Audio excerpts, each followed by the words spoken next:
Pedir ayuda en la adicción, en el momento que nadie quiere enfrentar. Yo tuve problemas a la sustancia por muchísimos años y me llevó a una vida de soledad, de pobreza. Pedir ayuda es difícil. Llevo 20 años preparándome para manejar este tipo de problemática. Bienvenidos a un nuevo episodio de este podcast, Detrás de la adicción para la restauración del ser. Claudio, buenos días. Don Alexander, buenos días, me encanta saludarte. ¿Cómo estás? Muy bien, ¿y tú? Muy bien, muchas gracias. Claudio, qué bueno que estás aquí, qué bueno saludarte. Doctor Holmes, el placer es mío. Me encanta verlo en Cali. ¿Cómo está usted? Excelente, muchas gracias. Bienvenido, doctor Holmes. Gracias. Claudio, vamos a hablar hoy de un tema que es súper importante para el mundo. Pedir ayuda en la adicción, en el momento que nadie quiere enfrentar. Tienes razón, es una pregunta difícil, es un tema que levanta uña, es un tema muy difícil para las familias, te lo digo por experiencia. Yo tuve problemas a la sustancia por muchísimos años y me llevó a una vida de soledad, de pobreza, etcétera. Pedir ayuda es difícil, pero gracias a eso, Alex, yo me especialicé primero porque hice un proceso, me enamoré de este tema y me preparé, llevo 20 años preparándome para poder tener la idoneidad para manejar este tipo de problemática. Claudio, ¿qué señales, cómo identificar una persona con problemas de adicción? A ver, Holmes, generalmente no se pide ayuda con palabras, sino con conductas claras como abandono, miedo al abandono, rechazo, descuido, irritabilidad. El adicto deja de vivir una vida plena y se enfrasca en un vacío y en una desconexión afectiva y espiritual. Entonces, muchas veces, te repito, no es con palabras, sino con conductas. Y eso obviamente genera una disfuncionalidad a nivel familiar, a nivel social. Claro, aquí ya viene todo lo que desencadena al adicto, que enferma su entorno, enferma a la familia, se enferma a él, enferma. Ok. ¿Y qué señales son las que generalmente suelen ignorarse? La depresión, la soledad, el descuido personal, el descuido laboral o académico, depende. Y sobre todo, mira, una que no se detecta mucho, que es la ansiedad. Es una enfermedad y es un síntoma de la adicción que casi nadie percibe en el adicto. ¿Y por qué cuesta tanto que una persona busque ayuda en el caso de la adicción? ¿Por qué cuesta tanto? Porque, Holmes, aquí es dejar de ser fuerte.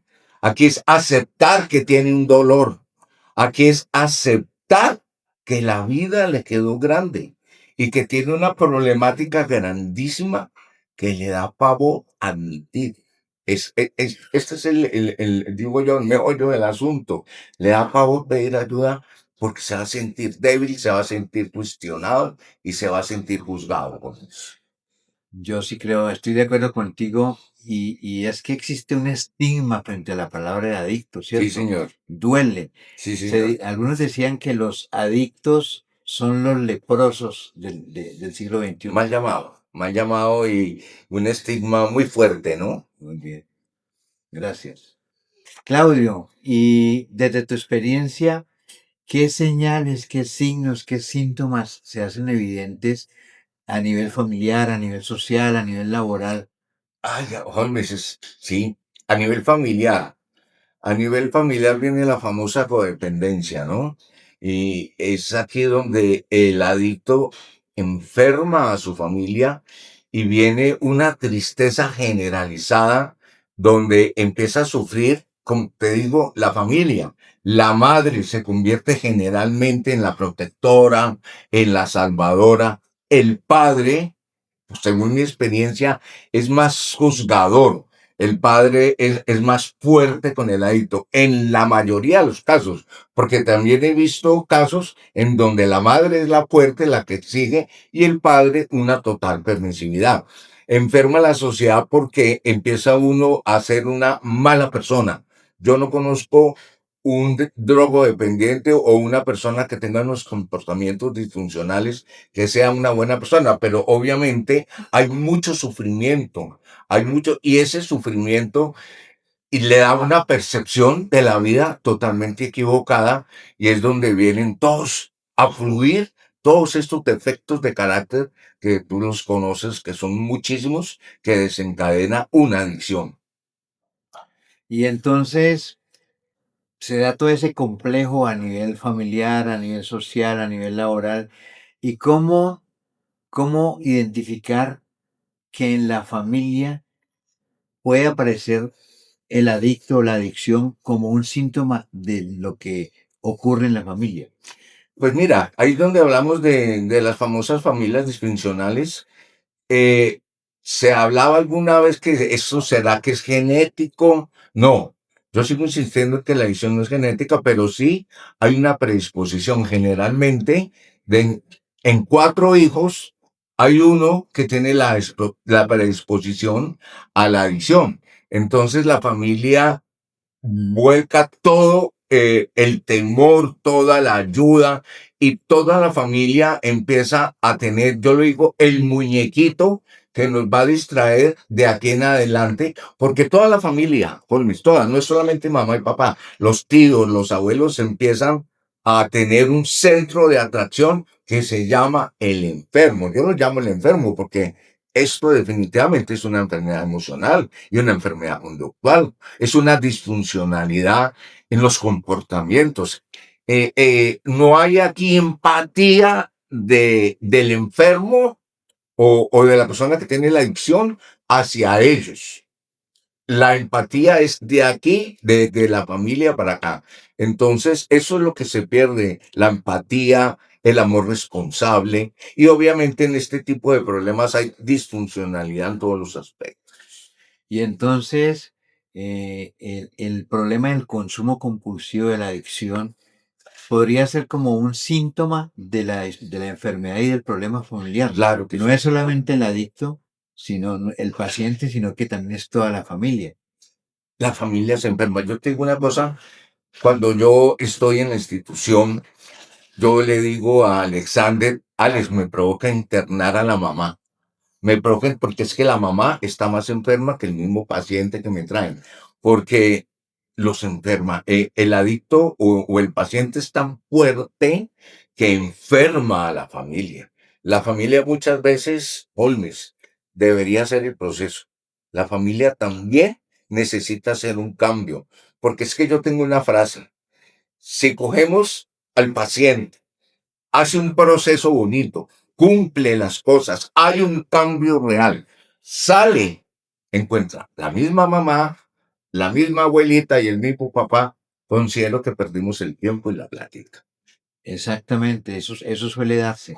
Y entonces, si no se trata la familia también, en el caso de que logre esa persona entrar a un proceso, el riesgo de una reincidencia y de una recaída es muy alto. Yo digo que es inminente, no dura más de máximo 3 meses, empieza, tú sabes que la recaída empieza con los síntomas, empieza con el comportamiento, no es de el consumo, pero empiezan a haber cambios de nuevo, conductas, empiezas a ver una regresión en las conductas, una regresión en hábitos, un aislamiento de nuevo, irritabilidad, es muy fácil de percibir la recaída, porque es que la recaída, Holmes, avisa. Estamos de acuerdo. Y hay un fenómeno que yo he percibido en las relaciones de la familia, de los familiares, con la persona que tiene el problema con las drogas. Y es la codependencia, como lo mencionaste. Ujú. Y casi que el adicto, ¿sí? La persona, la mamá, el papá, son adictos al adicto, Sí, ¿sí? El sí. adicto es el centro, la razón de vivir, ¿sí? Por eso precisamente es por lo que se da la necesidad de tratar la familia. Mira que, Holmes, yo he visto casos en estos 20 años, 23 que llevo con esta hermosa profesión. He visto casos en que en la familia la he visto, que hay una adicción que generalmente es de la mamá. Empieza el alcoholismo. He visto muchos casos en que la mamá no sabe manejar la cosa, es la que más sufre, entre comillas, y puede haber alcoholismo. Y usualmente, si las madres son las que más presentan ese cuadro de Sí, codependencia, de sobreprotección, de alcahuetería, pero en términos generales, las personas, las codependientes, el adicto es la droga de esas personas. sí, Es como una especie de dependencia. sí. El adicto a la droga, pero vuelvo y te repito, he visto 3 o 4 casos en que empieza también un problema de consumo o de sustancias dentro de la familia. Y generalmente el alcoholismo. Y además de eso, que tener razón, yo he tenido en mi experiencia el hecho de que, por ejemplo, una esposa, Ujú. ¿sí? Por acompañarlo al que está consumiendo, también se enrola en el Ahí consumo voy, y también se vuelve una persona adicta. ahí voy. Y se presenta, Holmes, mira, siempre que recibimos un usuario, yo miro al director general y lo miro hacia de reojo y le digo, yo debería internar a la mamá, no al muchacho. Van más enfermas las mamás en la mayoría de los casos que el mismo paciente. Claudio, en algún momento hiciste alusión a que no solamente se habla de adicción cuando hay consumo. Correcto. ¿A qué te refieres exactamente? A ver, el consumo es la consecuencia visible, digámoslo así. Pero detrás de esto, esta no es la raíz del problema. La raíz del problema, que ya te lo dije, te lo amplío, es la negación, esa falta de sentido de vida, esa desconexión espiritual, esa tristeza. Mira, dentro de la adicción, no tanto, o sea, tanto en la adicción de consumo a la sustancia o a los comportamientos, porque tú sabes que hay tipos de adicciones, está la bulimia, la anorexia, la ludopatía. En todo este tipo de problemáticas, digo yo, hay un factor común que es la tristeza, el abandono, la desconexión. Ahí hay un alejamiento con el poder superior tan grande, Holmes, que empezamos a ser unas personas aparentemente vacías. Nos señalan y nos estigmatizan con que malas personas, no tiene consideración de su mamá y no saben que por dentro hay un sufrimiento que lleva a una muerte en vida. Entonces, lo he visto, Holmes, y lo viví. Lo viví también dentro de mi experiencia, una soledad, una falta de sentido de vida, una desconexión con ese poder superior. Eh, el consumo o el comportamiento es lo que se ve, pero detrás de todo esto viene la raíz, que son todos estos defectos de carácter y esas emociones encontradas y todo ese tipo de locuras y de irracionalidad que empezamos a manejar en todo, Boris. Estamos de acuerdo. Y mira, yo agregaría algo, y es que desde el punto de vista médico, somos como un gran biocomputador. Y Correcto. ese biocomputador tiene un software. Y las drogas, el consumo, forman parte de ese software malicioso. Y ese triple vehículo biocomputador humano, contaminado con las drogas, como con otro tipo de software malicioso, se desconecta de la parte espiritual. Sí. Eso es, y entonces el papel del terapeuta muchas veces es ayudar a que salga ese software malicioso para favorecer la conexión con el alma. ¿Sí? Sí. Dime una cosa, ¿qué tipo de dolores son los que suelen a veces ignorarse? La falta de sentido de vida. eh, yo vuelvo y te insisto en un tema, en la depresión, es tan ignorado, es la depresión, no la detectamos, o sea, nosotros sabemos que tenemos algo, pero ni siquiera sabemos que estamos en una depresión aguda. Está el abandono, está el sentirme no merecedor de una vida plena y empezamos a compararnos, pero empezamos a actuar tan irracionalmente, Holmes, que dentro del consumo sabemos que vamos por mal camino, sabemos que la estamos embarrando, sabemos que estamos apartando la familia y es tan fuerte este virus, porque estoy haciendo el tema del computador, entra este virus que desconecta ese software y al desconectar ese software hay una desconexión espiritual.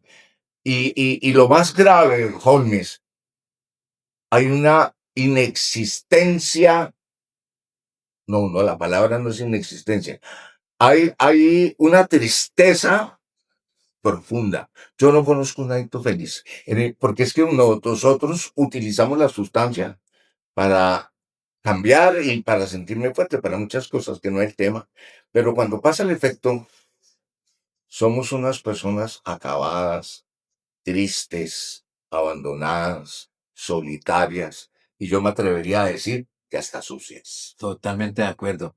Fíjate que Víctor Frankl, que es uno de mis psiquiatras favoritos, dice que la ausencia de sentido El hombre y busca el sentido. vacío de sentido se constituyen en el terreno más propicio para que surjan las tres grandes neurosis de masa de nuestra época: la depresión, la violencia y la adicción.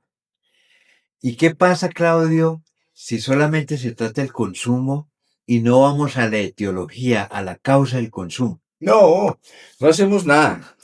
Eh, no quiero hablar de DNA ni nada, pero mira, tengo que nombrarlo por la pregunta. Yo he visto muchas personas lo digo por un tío, mi tío fue alcohólico toda la vida, una persona con violencia intrafamiliar, maltratador. Y un día entró a AA y dejó de consumir. Duró 25 años limpio. Y yo seguí viendo el mismo tío maltratador, irritable, egocéntrico, prepotente. Él era alcohólico, tapó la botella, pero nunca le interesó hacer un cambio profundo, mirarse para adentro, decir, a ver, ¿qué me está pasando?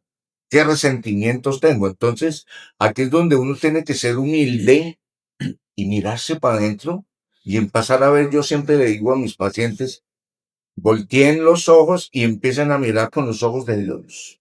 Porque es que Dios nos mandó a este mundo perfectos, Holmes, y tú como médico lo sabes, somos perfectos. Tenemos un cerebro inigualable y nos gusta acabarnos, degenerarnos y convencidos que como ya tapé la botella, como ya cerré la bolsa, y como ya boté el cigarro, cambié.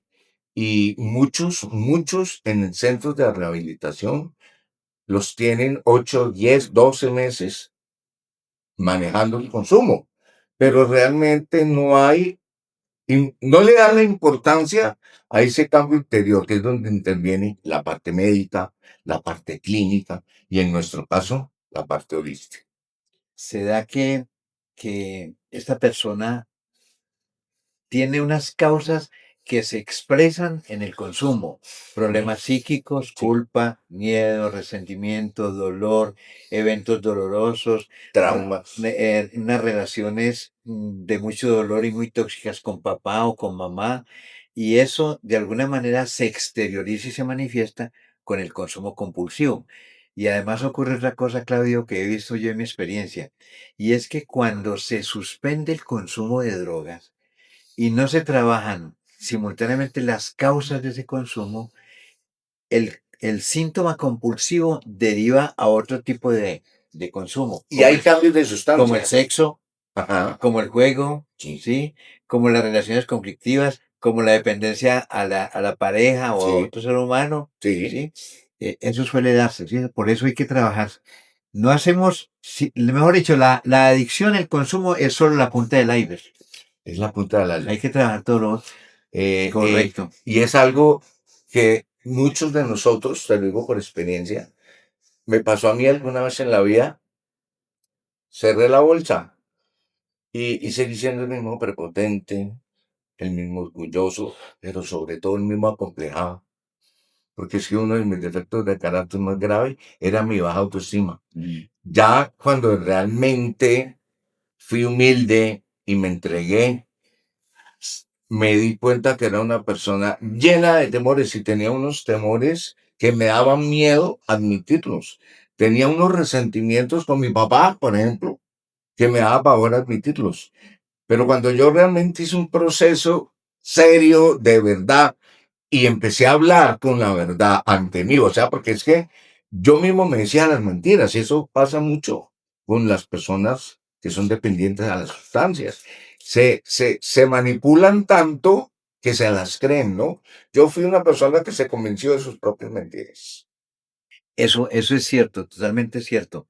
Y precisamente como el consumo compulsivo es la expresión de los problemas emocionales, de los problemas relacionales, es que necesitamos una restauración del ser. Total, total, Gonz. Estamos de acuerdo. Así es. Claudio, ¿qué hace posible un proceso real de transformación? Alex, cuando el adicto deja de justificar su dolor y decide tener una transformación, cuando ya él siente y sabe que merece una vida mejor, cuando deja de culpar a los demás, cuando deja de llamar la atención, cuando deja de victimizar y sobre todo cuando se da la oportunidad, Alex, de tener una vida bonita, de tener una vida agradable, porque es que Dios nos mandó para eso, para tener abundancia, para tener salud, para formar una familia.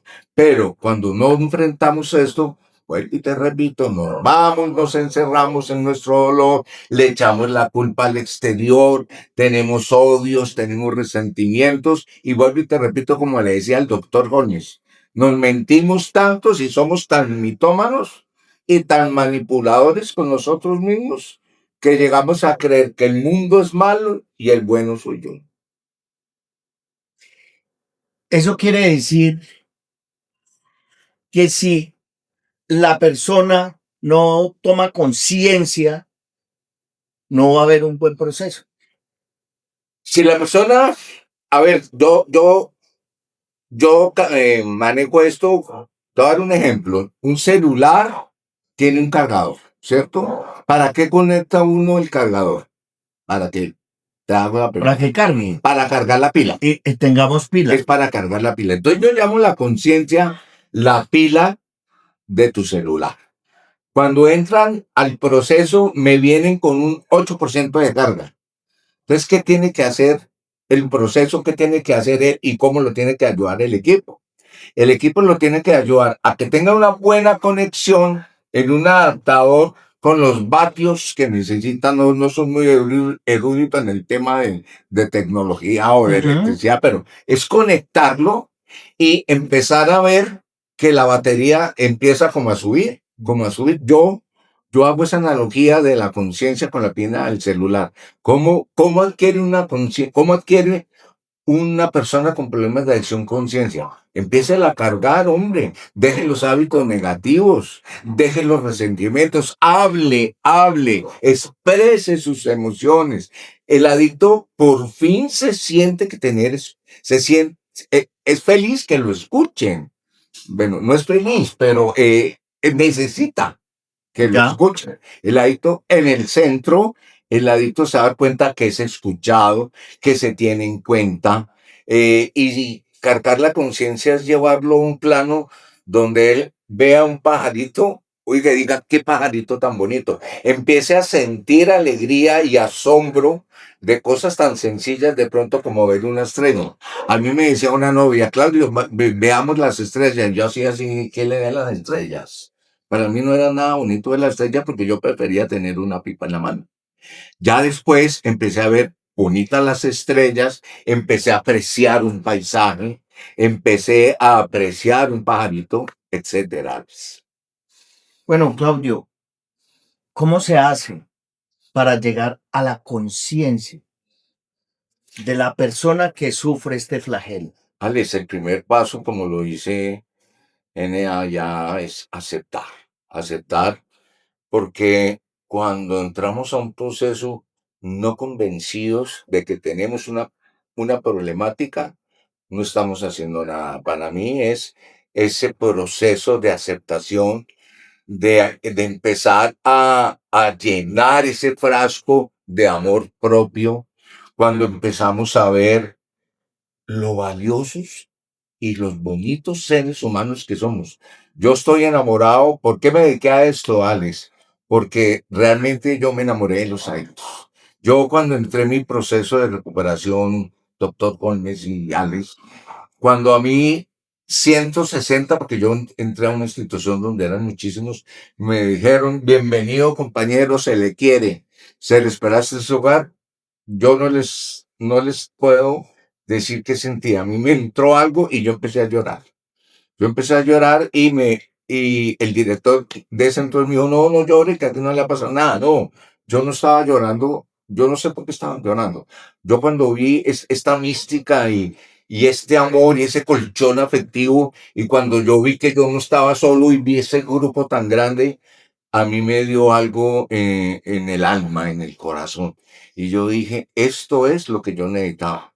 Sentí que mi vida empezaría a tener un sentido si hacía un proceso. Empecé a entender el proceso, que es lo que Holmes le falta a muchos. Saber y aceptar que necesitan la ayuda y sobre todo convencerse de que merecen vivir bien, de que merecen ser felices, de que ya uno no puede seguir por el mundo como judío errante con el costal, y yo llamo el costal todas esas cargas que nos ponemos sin tener que llevarlas. Así es, estamos totalmente de acuerdo. ¿Qué tienen en común las personas que logran salir? ¿Qué tienen en común? ¿Qué adquieren? Primero, que empiezan a ver la vida de una manera diferente. Empiezan a tener disciplina, empiezan a tener metas, empiezan a ver proyectos, visualizan una vida mejor, empiezan a sentir éxito, empiezan a verse bonitos, empiezan a descubrir, hola, este soy yo. Y yo convencido de que no sabía, por ejemplo, dibujar. Yo he visto en el centro, Alex, en arteterapia, una vez vi un muchacho que empezó a dibujar y yo le dije, ve, vos sos pintor. Me dijo, no, yo no sabía que yo pintaba. O sea, yo quedé aterrado. Él no sabía que pintaba. Y es un pintor profesional. Entonces, eso es lo que hay que realzar, que encontramos nuestros talentos, que nos reconocemos como seres humanos, que sobre todo que somos disciplinados, que tenemos metas, que tenemos objetivos y que nos amamos, que nos felicitamos, que nos reconocemos. Y ese diálogo interior, los que salen adelante, tienen un diálogo interior positivo, un diálogo interior bonito. Y sobre todo, Alex, ¿qué es la clave? Ser autoobservador permanente y hacerle control de calidad a los pensamientos. Porque es que el adicto es una persona que maneja la mente y generalmente ese 80% de los pensamientos son negativos. Pero si yo me convierto en un autoobservador, hago control de calidad de lo que pienso, desecho lo que no pienso y apoyo lo que pienso. Claudio, ¿por qué la recuperación es posible? La recuperación es posible porque yo estoy aquí. Y si yo estoy aquí, yo creí que yo era un caso perdido, Alex. Yo tuve 3 recaídas, 4 recaídas. Y a- habiendo disfrutado de una vida en sobriedad, ¿sí? Yo llegué a pensar que no tenía, que yo no tenía un norte, que no tenía un porvenir.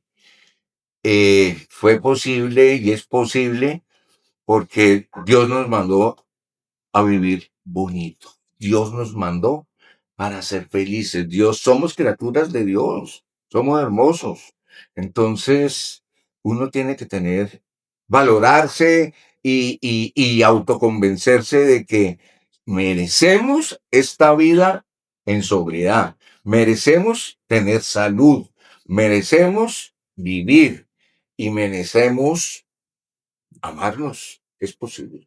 La recuperación es posible por todo eso que están diciendo, pero Es yo posible. también aumentaría que la recuperación es posible cuando se toma conciencia. Claro, como Cuando llegamos a la conciencia de la persona y descubrimos cuál es su dolor, cuál es su falencia. correcto. Es un despertar a la conciencia, como lo llamo yo, en Aura. Eso es parte de nuestro órgano, es un despertar a la conciencia. Y vuelvo y te traigo el ejemplo mío de la pila.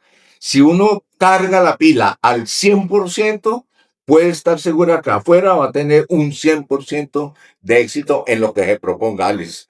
Yo no he visto personas más inteligentes que nosotros, Es verdad. los que tuvimos este problema. Yo no he visto personas, a nosotros nos rapan en las empresas porque somos los mejores en lo que queremos.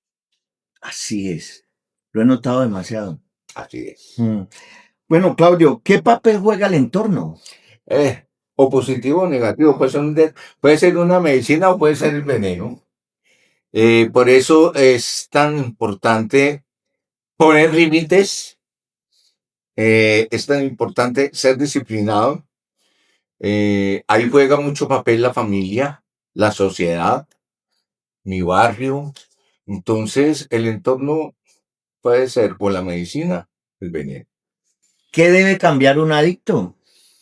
su ser, su conciencia, recargarla, pero ante todo cambiar el autoconcepto, porque somos bellos, somos seres hermosos, somos seres triunfadores. Cuando cambia eso, hay un porvenir bonito y positivo. Creo que ya hablaste sobre la baja autoestima. Somos seres que nos convencemos de que no servimos para nada, nos manipulamos y nos convencemos para poder justificar el consumo o comportarnos de otra manera. Eh, Pensamos que lo que vamos a decir o hablar lo dice cualquier bobo que no es inteligente. Somos temerosos, vivimos, y como somos temerosos nos llenamos de resentimiento y empezamos a odiar al otro y empezamos a manejar la envidia, el rencor, personalizamos todo, pensamos que todo el mundo está contra mí, que este mundo es una guerra y el mundo no es una guerra. El mundo nos lo dio Dios santo. Y vuelvo y te digo algo que le dije, no sé si al doctor Holmes o a ti, pero si aprendemos a mirar con los ojos de Dios, la percepción va a ser hermosa. Bueno, de pronto saliéndome un poquito del tema, siendo el tema principal para la recuperación de una persona que sufre este flagelo de las sustancias, ¿por qué se ha perdido tanto la parte espiritual? Porque ¿por qué se ha perdido? Porque nos alejamos de todo Dios. Yo no soy religioso, no sé, no soy religioso, pero creo en Dios, amo a Dios y tengo personalmente una comunión muy personal con Él. Y yo comprendí que Él nunca me dejó. Yo fui el que me alejé. Yo, porque te lo digo en mi caso, a mí me daba pena con Dios. Yo consumía, me sentía, me miraba y yo apartaba a Dios porque yo decía, me está mirando, me está observando, ¿qué estará pensando de mí? Entonces, por eso lo apartamos, porque nos da vergüenza. Así como apartamos a la familia, así como apartamos a la sociedad, porque nos da vergüenza. Claudio, por tu experiencia, ¿qué le dirías a alguien que cree que ya no puede cambiar? Que sí se puede, que mientras esté respirando, hay posibilidades, que mientras el corazón le lata, hay posibilidades, que mientras esté en el mundo, hay posibilidades. ¿Cuál es el primer paso real? El amor. El amor hacia mí, el amor hacia los demás y la humildad. La humildad, el amor y la bondad. Claudio Dime, Holmes. y Alex, yo anotaría algo que empata y que articula lo que comentaste. Y es que si el amor es el requisito, y el amor es el medicamento imperial, y el amor es la terapia esencial, y es el amor a mí mismo el que me permite aceptar que tengo un problema. Entonces, lo primero sería aceptar que tengo un problema, ¿cierto? Ujú. Y esa aceptación es la expresión precisamente del amor de mamá, de mis familiares, de Correcto. mí mismo. Cuando yo acepto el problema, viene un segundo elemento y es el compromiso, el nivel de conciencia para comprometerme a superar el problema. Y ahí es donde muchos se quedan, ¿cierto? En comprometerse. Holmes, y además de comprometerse, es de convencerse que él merece ser feliz. Obvio. Claro que sí. ¿Por qué, Que merece. por qué la falta de amor en la persona que consume sustancia? ¿Por qué? Bueno, hay elementos que tienen que, eso es complejo, ¿cierto? Hay múltiples causas. Hay elementos transgeneracionales, es decir, que vienen de atrás, ¿cierto? Ujú. ¿Ok? Hay elementos que tienen que ver con la familia tóxica, con la familia que no funciona bien, con la familia violenta, con la familia desarticulada. Yo veo muchísimos personas que tienen este problema. O falta mamá o falta papá. Correcto. Le falta mamá, le falta papá. Y si uno no recibe algo, no puede dar. Yo no puedo dar de lo que no tengo. Mira que es común en nuestros ancestros el trabajo que le daba a mi abuelito, por ejemplo, abrazarme. Ajá. ¿Sí? Los abuelos les costaba trabajo abrazar porque Sí. confunden el afecto, la ternura con la genitalidad. Y con debilidad. Y que Con exactamente. debilidad. Entonces, faltó afecto, faltó cariño, faltó amor, faltó papá, faltó mamá, faltaron referentes también, normativos y espirituales. Eso por un lado, ¿cierto? Y la espiritualidad, el amor es expresión de la espiritualidad. Sí, señor. Ahora, cuando tú hablas ahora de que se ha perdido la espiritualidad, ¿qué pasa en la adicción? Y en algún momento lo mencioné, que las sustancias se van acumulando en el organismo, digamos que en el disco duro físico-químico, se van acumulando junto con los azúcares, junto con los alimentos procesados, junto con la contaminación electromagnética, todo eso se junta junto con los tóxicos del maquillaje y con el tiempo, ¿sí? Si se le suma a eso los sentimientos tóxicos y las ideas limitantes, las creencias limitantes y las actitudes. Entonces, eso es lo que yo llamo un software malicioso. Ya. Y mientras esté ese software malicioso, hay desconexión con el alma. ¿Sí? Entonces, una de las razones por las que falta espiritualidad en la persona con problemas de sustancias es toda esa toxicidad, esos troyanos que tenemos, ¿cierto? Por lo tanto, el papel de los terapeutas es ayudar a limpiar esos discos A duros, esos escarbar y a discos duros. limpiar. Y el papel de la familia y el papel del paciente es estar vigilante para no ingresar más software malicioso. Ahí es donde dije yo que se tenía uno que convertir en un autoobservador. Si Total. uno empieza a hacer control, si uno se empieza a hacer control de calidad, la vida empieza a cambiar porque saco un producto de calidad. Le estoy haciendo control de Así calidad. es. Total. Totalmente de acuerdo. Yo les agradezco mucho la invitación. No, a ustedes, Claudio. Alex, de verdad me sentí muy complacido de poder estar en este espacio. Te agradezco mucho la oportunidad que me diste de expresarme y de llegarle a las familias y a las personas que en este momento estén sufriendo, que no se sientan solas, que somos muchos los que podemos ayudarte y hay oportunidades en la vida. Mientras estés respirando hay vida y mientras estés respirando hay oportunidad. Doctor Holmes, para mí fue un honor estar con usted. Muchas gracias. Un hombre que siempre he dicho que tiene una sabiduría de sabio en este tema. De usted se aprende todos los días. Me siento muy honrado. Muchas gracias, doctor. Gracias a ustedes por... Claudio y Holmes, de verdad que estoy sentado aquí con los mejores, Muchas gracias, Alex. Gracias. con unas personas que tienen una experiencia incalculable. Así es. Gracias por pertenecer a este equipo. Eso es lo que Aura quiere, llegar al fondo del dolor, a la conciencia de cada uno de sus usuarios y poder prestar una muy buena atención. Amén. Gracias, que tengan muy buen día. Muchas gracias. Muchas gracias. Chao, chao.